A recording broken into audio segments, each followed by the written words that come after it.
Hello, my dear students. Once again, I'm here with another video, and this video will be the last part of your first chapter. So, your first chapter is Establishment of European and British Rule in India. ये video थोड़ा सा लंबा हो सकता है क्योंकि ये last part है, okay?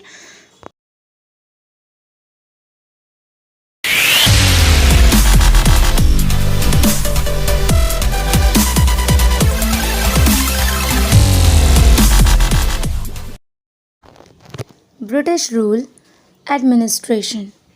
After establishing the empire in India, the British also established their own administrative system and made extensive changes in the administration of India. अब यहाँ क्या कह रहे हैं?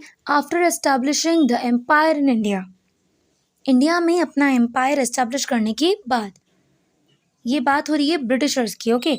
अब लास्ट जो प्रीवियस वीडियो हमारा था मराठा वॉर, उसमें लास्ट एक लाइन थी which was that was British rule was completely established over India.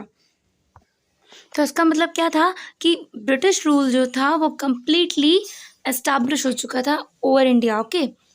तो उसके बाद यानी जब ब्रिटिश एम्पायर इंडिया में इस्टेब्लिश हो गया, उसके बाद British also established their own administrative system. Britishers ने अपना ओन एडमिनिस्ट्रेटिव सिस्टम इस्टेब्लिश किया एंड मेड एक्सटेंसिव चेंजेस, और उसमें काफ़ी बड़े बड़े चेंजेस किए. किसमें? एडमिनिस्ट्रेशन ऑफ इंडिया, इंडिया के प्रशासन में काफ़ी बड़े बड़े चेंजेस किए. Their main goal was to make England rich by exploiting India economically. उनका जो मेन गोल था यानी ब्रिटिशर्स का, वो ये था कि इंग्लैंड को रिच बनाना. ठीक है, वो इंग्लैंड को रिच बनाना चाहते थे. कैसे? बाय एक्सप्लॉइटिंग इंडिया, वो भी इकोनॉमिकली. मतलब इंडिया को इकोनॉमिकली वो लोग एक्सप्लॉइट करना चाहते थे. ठीक है, और उससे वो इंग्लैंड को रिच बनाना चाहते थे. मतलब इंडिया की ही संपत्ति का शोषण कर करके वो इंग्लैंड को रिच बनाना चाहते थे. Thus, the new administrative system was for protecting British interests rather than working for the welfare of the Indian people. तो इसका मतलब क्या हुआ कि जो न्यू एडमिनिस्ट्रेटिव सिस्टम था वो इंडियन पीपल के वेलफेयर पे वर्क करने के बजाय ब्रिटिश इंटरेस्ट के प्रोटेक्ट के लिए काम कर रहा था. ठीक है, मतलब हिंदुस्तान के लोगों के कल्याण के लिए वो काम नहीं कर रहा था. जो न्यू एडमिनिस्ट्रेटिव सिस्टम था वो सिर्फ ब्रिटिशर्स के हितों को रक्षा करने के लिए बनाया गया था. ठीक है, they established the structure of modern administrative system in India. तो उन्होंने क्या एस्टैब्लिश किया था? The structure of modern administrative system in India. India में मॉडर्न एडमिनिस्ट्रेटिव सिस्टम के स्ट्रक्चर का एस्टैब्लिशमेंट किया था. Government structure. अब यहाँ पर देखते हैं गवर्नमेंट स्ट्रक्चर को. From 1773 AD onwards, they controlled the administration of India through various charters.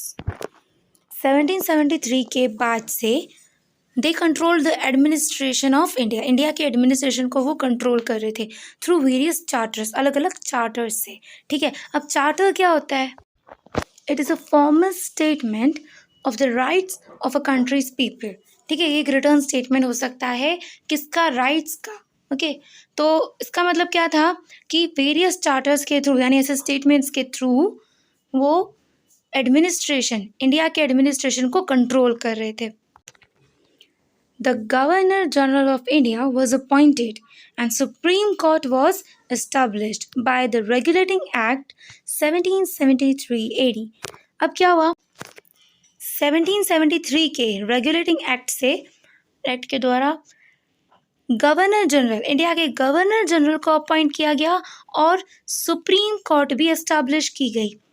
ठीक है, गवर्नर जनरल क्या होता है? तो गवर्नर जनरल मतलब आप कह सकते हो कि सुप्रीम कोर्ट का हेड होता है. लाइक अगर प्राइम मिनिस्टर देख लो, अभी जैसे प्राइम मिनिस्टर होते हैं वैसे तब गवर्नर जनरल था, जो पूरी इंडिया के सुप्रीम कोर्ट का आप हेड मान सकते हो.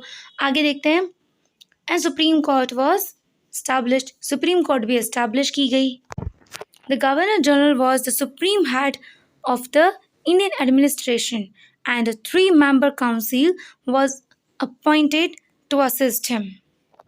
तो जो गवर्नर जनरल थे वो कौन थे? Supreme head of the Indian administration. Indian administration के सुप्रीम हेड थे, जिन गवर्नर जनरल को हायर किया गया था, अपॉइंट किया गया था, वो सुप्रीम हेड थे इंडियन एडमिनिस्ट्रेशन के, और 3 दूसरे काउंसिल मेंबर को अपॉइंट किया गया था उनको असिस्ट करने के लिए। ठीक है। The British Parliament abolished the commercial monopoly of the company through Charter Act of 13 AD and placed it fully under the control of the British Parliament under the Charter Act of 1813 AD. तो British parliament ने क्या किया? Charter act 1813 AD के charter act के through company के जो commercial monopoly थी उसे एबॉलिश यानी समाप्त कर दिया। ओके, मोनोपोली का मतलब हमने प्रीवियस वीडियोस में देखा हुआ है। ठीक है, तो कमर्शियल मोनोपोली जो कंपनी की थी, ईस्ट इंडिया कंपनी की थी, वो एबॉलिश कर ली, ख़त्म कर दी। And placed it fully under the control of the British parliament under the charter act of 1813 AD। और क्या किया? 1813 के चार्टर एक्ट के तहत ब्रिटिश पार्लियामेंट के कंट्रोल में कर दी, अंडर कंट्रोल कर दी।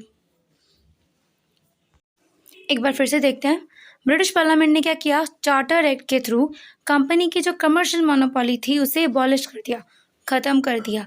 ठीक है, और क्या किया? प्लेस्ड इट यानी उसे रखा, कहाँ रखा? Fully under the control of the British parliament, British parliament के अंडर कंट्रोल में रखा गया fully.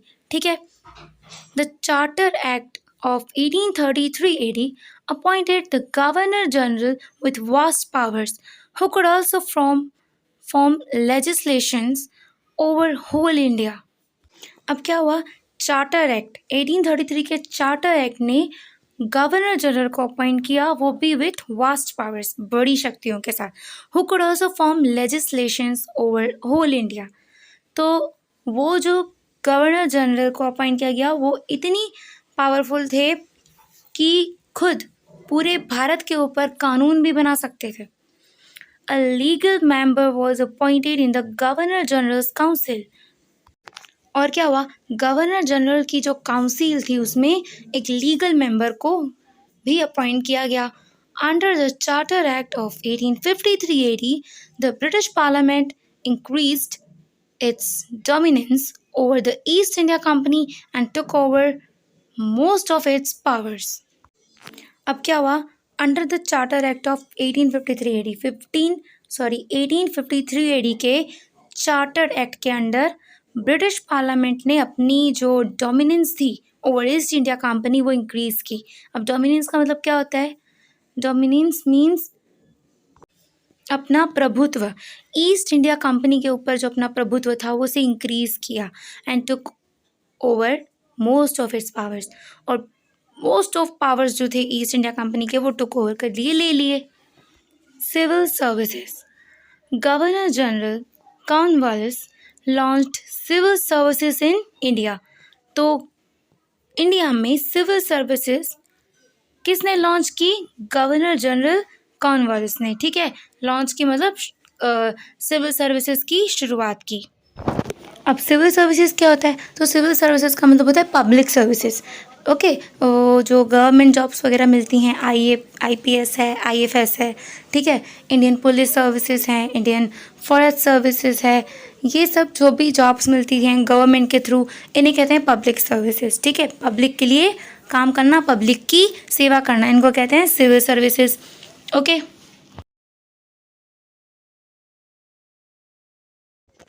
he imposed anti-corruption restrictions by banning company employees from doing trade, separated the revenue system and the judiciary.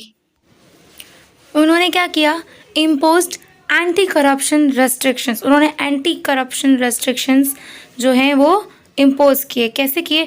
तो bye banning company employees from doing trade, company के employees को trade करने से रोक दिया।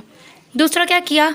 Separated the revenue system and judiciary, मतलब जो revenue system होता है उसको और जुडिशरी को सेपरेट कर दिया, अलग कर दिया। रेवेन्यू सिस्टम क्या होता है? तो गवर्नमेंट की जो भी इनकम होती है, जो भी वो गवर्नमेंट की इनकम होती है उसको हम कहते हैं रेवेन्यू। तो जो रेवेन्यू सिस्टम था वो और जुडिशरी दोनों को सेपरेट कर दिया। Systematic services with salary were assigned to the collector. और क्या गया, सैलरी के साथ सिस्टमैटिक सर्विसेज कलेक्टर को असाइन की गई, सौंप दी गई। Wellesley set up a training institute for the British officers in India to train them for civil services. अब वेलेस्ली ने क्या किया, set up a training institute, training institute का सेटअप किया, ठीक है, किसके लिए, तो for the British officers in India, India में ब्रिटिश ऑफिसर्स के लिए ट्रेनिंग इंस्टीट्यूट का सेटअप किया वेलेस्ली ने। क्यों किया, तो to train them for civil services, उनको सिविल सर्विसेज के लिए ट्रेन करना था, इसीलिए उन्होंने क्या किया, ब्रिटिश ऑफिसर्स के लिए इंडिया में ट्रेनिंग इंस्टीट्यूट्स का सेटअप किया, which is known as Fort William College in Calcutta. उसे कैलकाटा में फोर्ट विलियम कॉलेज के नाम से जाना जाता है। प्रायर टू दिस, यानी इससे पहले, most of the appointments were made by the board of directors of the East India Company। और इसके पहले क्या होता था, मोस्ट ऑफ अपॉइंटमेंट्स जो थे वो कौन लेता था, were made by the board of directors of east India company. East India company के जो बोर्ड ऑफ डायरेक्टर्स थे वो लेते थे, ठीक है। During the time of Dalhousie the British Parliament advocated the introduction of competitive examinations for admission to the civil services under the Charter Act of 1853 AD। तो अब क्या हुआ, during the time of Dalhousie के time पे the British Parliament advocated the introduction of competitive examinations for admission to the civil services. अब क्या हुआ, civil services के लिए यानी पब्लिक सर्विसेज के एडमिशन के लिए, यानी अगर आपको सिविल सर्विस करनी है, उसमें जॉब चाहिए, तो एडमिशन के लिए आपको क्या करना पड़ेगा, कॉम्पिटिटिव एग्जामिनेशंस में हिस्सा लेना पड़ेगा, आपको देनी पड़ेगी। तो ये कायदा निकाला था डलहौसी ने, okay, under the charter act of 1853 AD। Later rules were made to allow Indians also to appear in competitive examinations and join such civil services। तो लेटर मतलब बाद में इंडियंस को भी अलाउ किया गया कि वो भी इन कॉम्पिटिटिव एग्जामिनेशंस में अपीयर कर सकते हैं और ये जो सिविल सर्विसेज हैं, पब्लिक सर्विसेज हैं, उनमें ज्वाइन हो सकते हैं।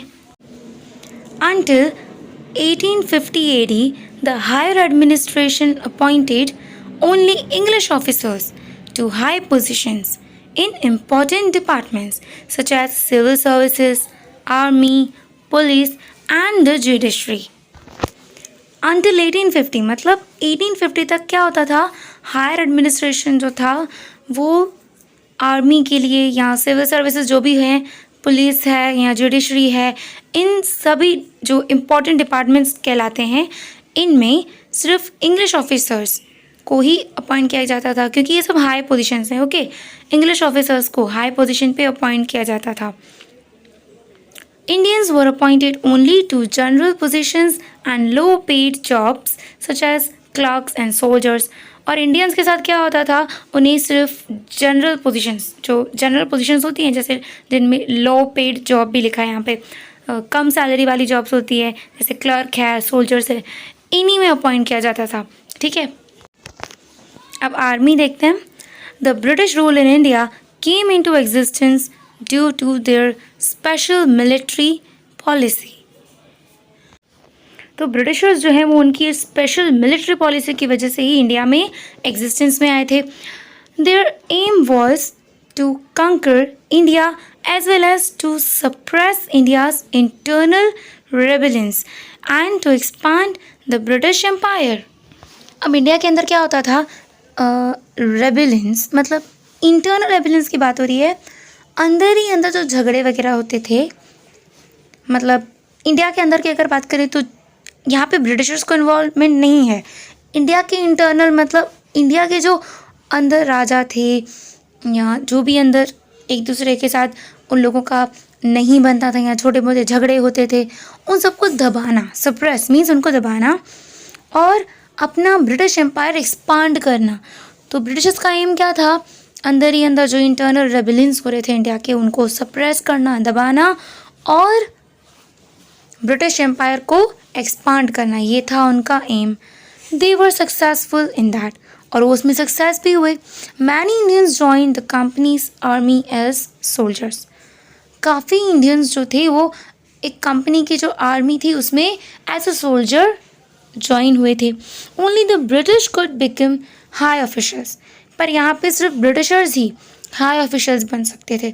मतलब इंडियंस अगर आना भी चाहते हैं तो वो सिर्फ एज अ सोल्जर आ सकते हैं, ठीक है, लेकिन हाई ऑफिशल्स यानी हाई पोजीशन किसको मिलेगी, उस पर अपॉइंट किया जाएगा ब्रिटिशर्स को। The Indians could not hold position higher than subedars in army.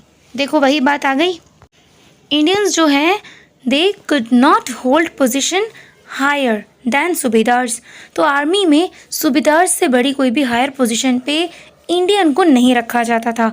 The soldiers received regular monthly salaries, और ये जो सोल्जर्स थे यानी इंडियंस थे उनको रेगुलर मंथली सैलरीज ही सिर्फ मिलती थी।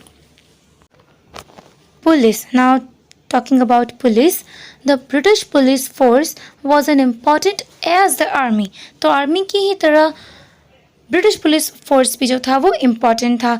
It was started by governor general Cornwallis, ये भी गवर्नर जनरल कॉर्नवालिस ने ही स्टार्ट किया था। He replaced the traditional Indian federal police department with a modern police department, तो उन्होंने क्या किया, जो ट्रेडिशनल इंडियन पुलिस डिपार्टमेंट था उसे मॉडर्न पुलिस डिपार्टमेंट में बदल दिया।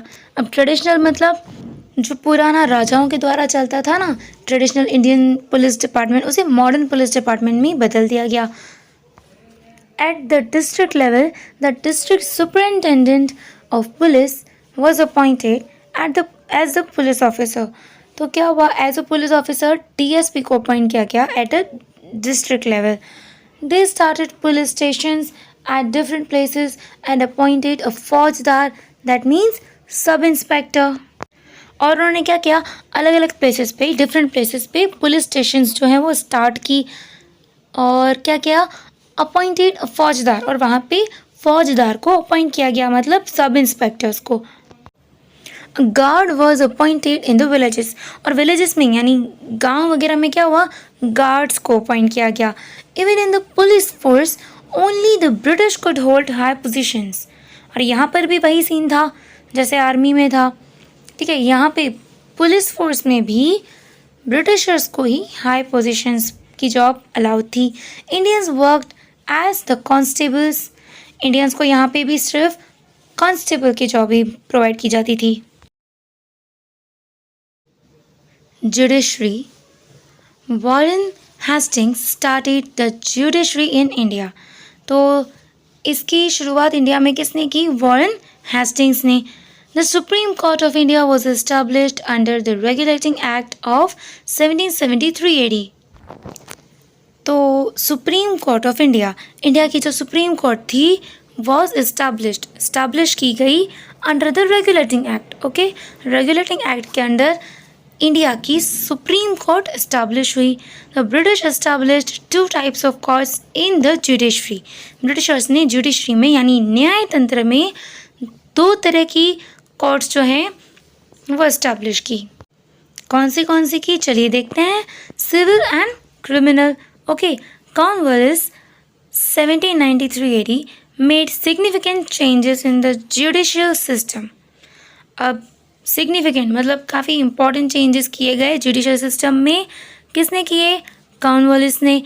He started for provincial courts and established civil courts in each district under the chairmanship of a district judge, तो उन्होंने क्या किया, he started for provincial courts मतलब 4 प्रादेशिक कोर्ट्स, और उसके साथ साथ क्या हुआ, डिस्ट्रिक्ट जज की चेयरमैनशिप के अंडर उन्होंने क्या किया, हर डिस्ट्रिक्ट के अंदर एक सिविल कोर्ट एस्टैब्लिश कर दी, ठीक है, 4 प्रोविंशियल कोर्ट्स और हर डिस्ट्रिक्ट के अंदर एक सिविल कोर्ट, ओके, उसका एस्टैब्लिशमेंट हुआ।